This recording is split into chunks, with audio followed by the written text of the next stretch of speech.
was having a hard time getting the axle out of this, what is this thing? Chrysler Pacifica. I couldn't get any good leverage with my pry bar. So what I had to do, I welded a nut on the side of the axle to serve as an attachment point for the ground. And then at the bottom, I welded sort of like a wall into the axle to give me something to pry on.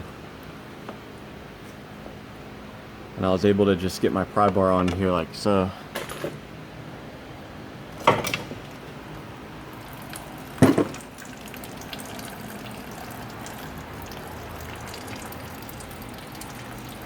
I'm just using a cheap Harbor Freight welder for the job.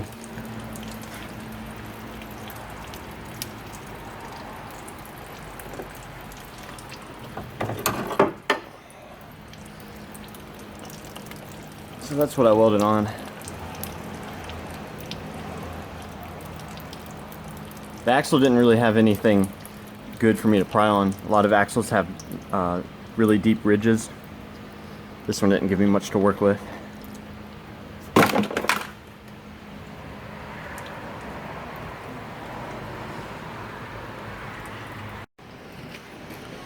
The new axle has much steeper indentations, so this one would be much easier to remove. I wouldn't have to weld anything on it.